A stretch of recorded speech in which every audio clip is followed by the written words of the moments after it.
So see, I'm trying, see, this is where I do evaluation and reevaluate. See how I've used it on y'all. So we'll continue on, types of nursing diagnosis, and as you can see, the frail, bent over gentleman there, and that I use that as my example. And you will, if you have me much, you will see I'll frequently cite my husband as the patient.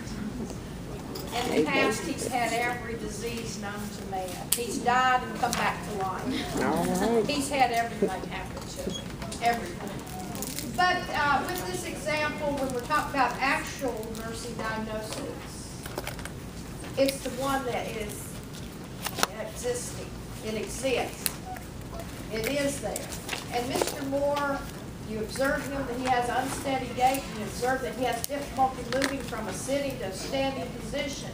So in this case, and the illustration helps you, you know, these visuals always are helpful. That would be an actual impaired physical mobility, you see.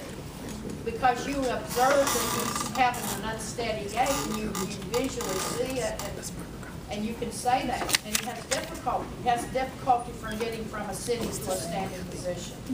It's actual. It is actual. It is real.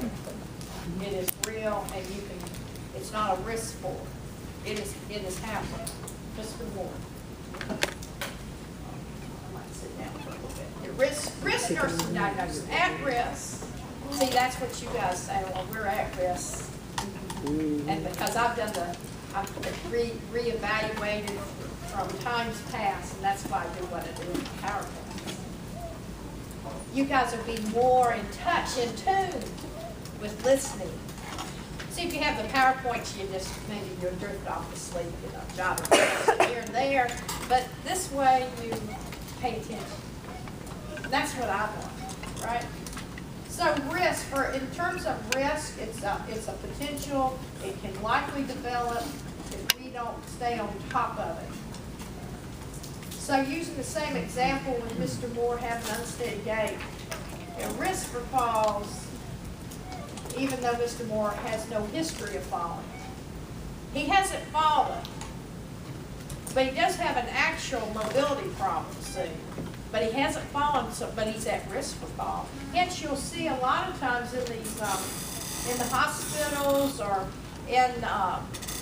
usually hospitals, they don't, in nursing home, you know, a nursing home is they're not called patients, they're called residents. They're called residents because why? The nursing home is their home. That's where they reside. You will find they come up with clever things like falling star that they might put over their door. It doesn't depict anything, but it's just a diagram of a falling star, and that signifies or signals for the staff to be leery that this person is at risk for falls. Typically, you do not see bracelets on the residents at the nursing home because why? Do you wear a bracelet with your name in your home? No.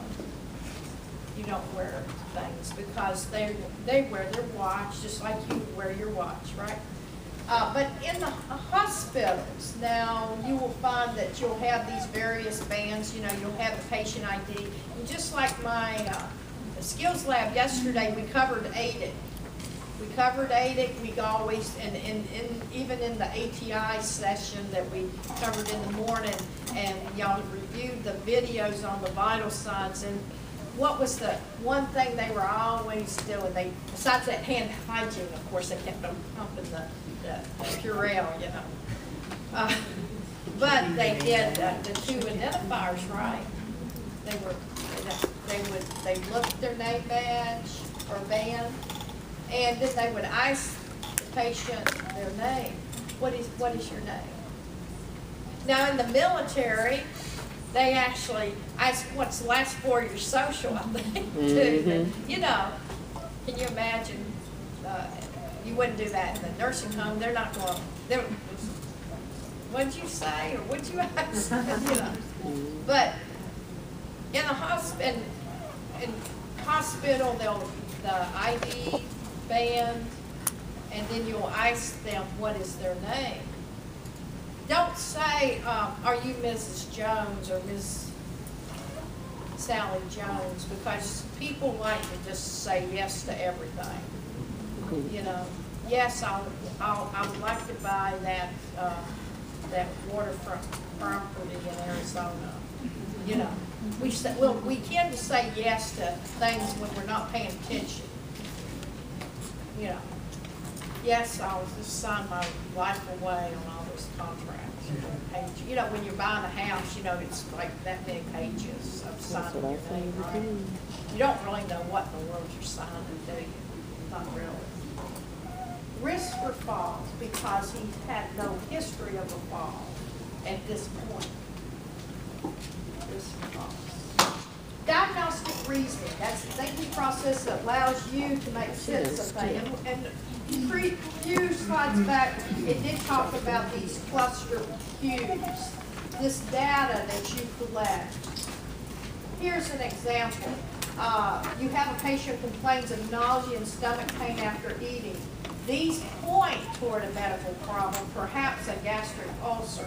You will, as you get more involved and engaged with learning about patients and patient problems, you will be able to pick up on these cluster cues that point to situations. Dark tarry stool, for instance.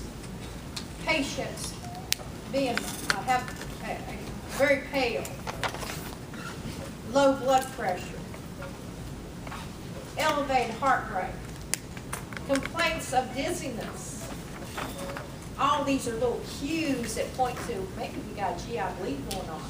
Dark tarry stool. You'll never forget that over. I'm an MICU nurse. Yeah. It's best type of nurse to be, because you get all sorts of patients. You'll get the septic patients, you'll get the respiratory patients, you'll get the patients that had cardiac surgery from the SICU, because why? They become septic from their surgical site. And they have to ship them out because they can't have a patient with MRSA in their sternal wound. They can't have them down there in SICU. It's got to be clean. So we ship them to the MICU. So we get a lot of dialysis patients in the MICU. A lot of things. Nothing like being an MICU nurse. Love it. Etiology. And in the YouTube, she did talk about etiology, the causation of things. What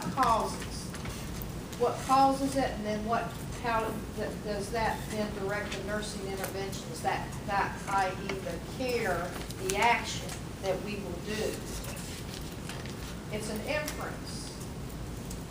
Impaired SWAN related to absent, gag, reflex. Etiology related to, if you'll remember back on her YouTube video, she was talking about the etiology. I sort of put these in color coding so you can see a connection there. You see that? So it helps you. This is, like I say, it's a maze, and it becomes very confusing sometimes to navigate through. And what it takes practice. You guys are getting incessant practice as you read your textbook and your PowerPoints, and you do these critical thinking exercises. And you'll be ready for Wednesday's test, you see. But see, this is just your foundation. This is just your first introduction to nursing process, and you'll take this, and you'll take it in your next quarter, and your next quarter, and you'll get better at this, you see. This is your first exposure. We can't expect experts. It took me for a long time to be able to read EKGs correctly, the cardiac rhythms. Now I can look at something and I can say that's what it is, you know.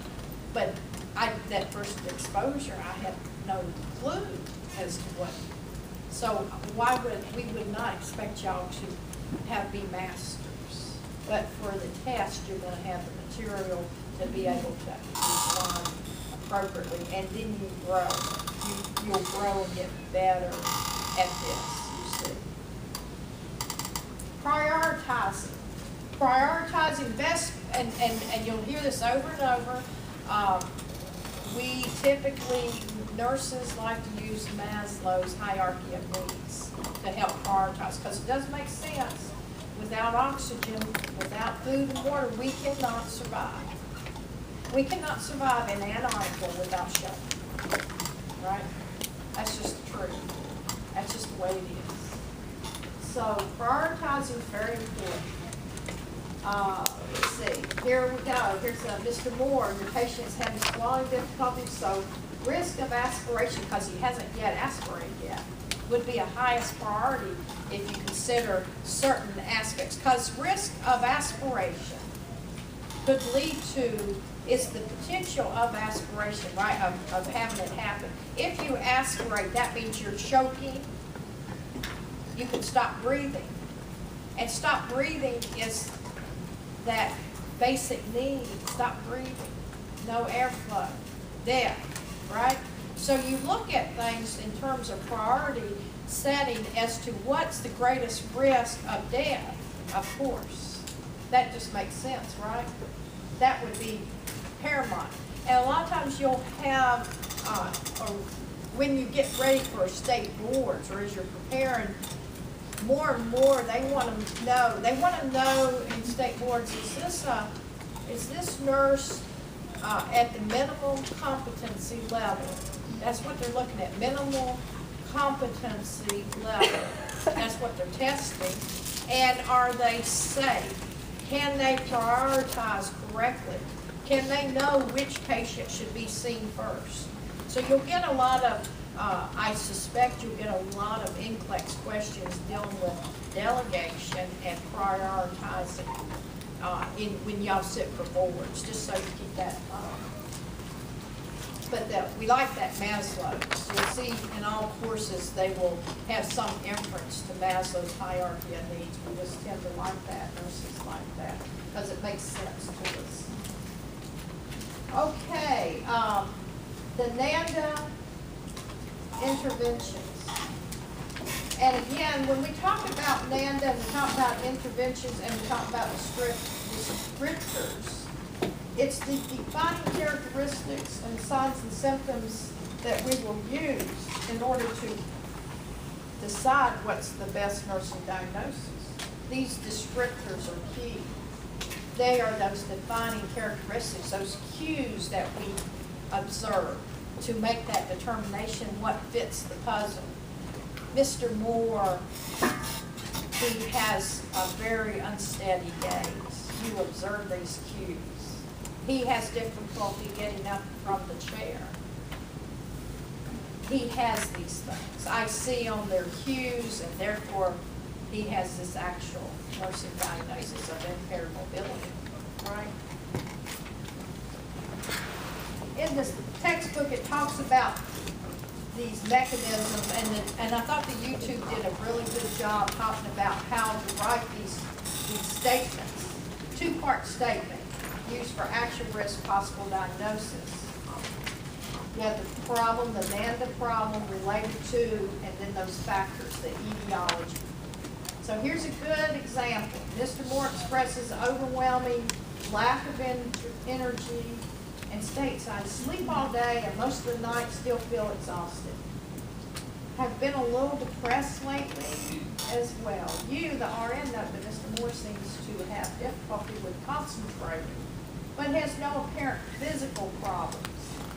Sometimes these question stems are quite wordy that you'll find on state boards. Based on this information, you might come up with the following two-part nursing diagnosis statement. Fatigue, because he's lack of energy, and he sleeps all day, right? Fatigue. And then he has said, I have been feeling depressed.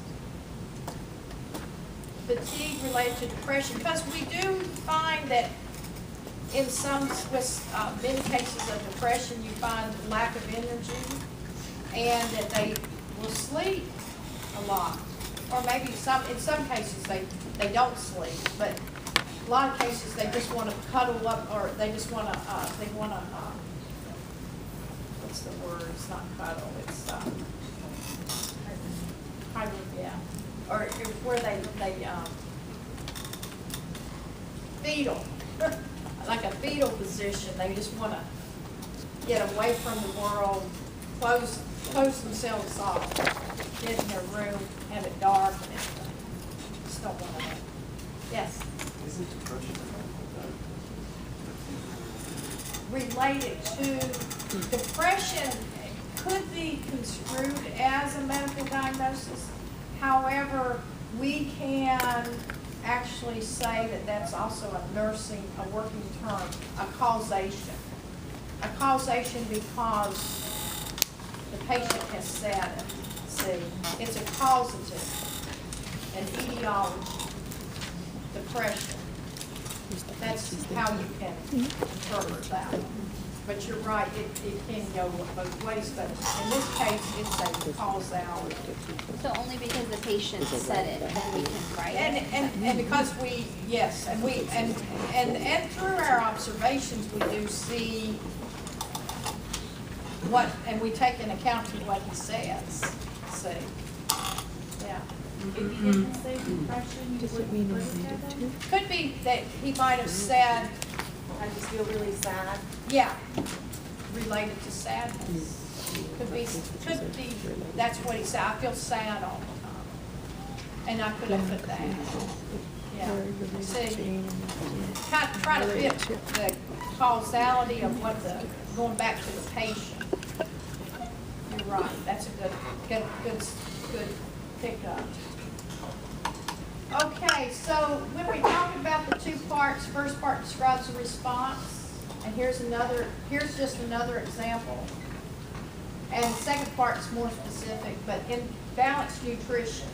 Imbalanced nutrition, it almost makes sense. We have, with this example, imbalanced nutrition could be less than body requirements, or you could have imbalanced nutrition more, right?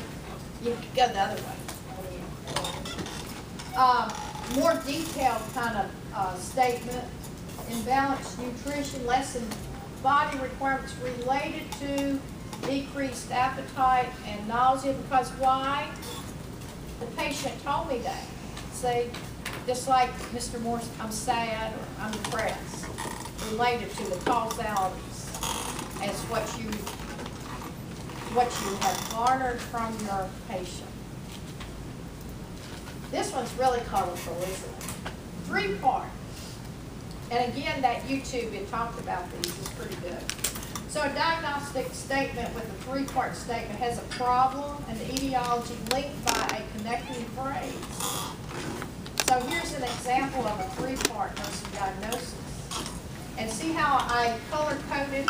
Because I wanted you to see the connection. Let's see if you can get up. I tend to go to this side. I'm sorry, but y'all can glance over.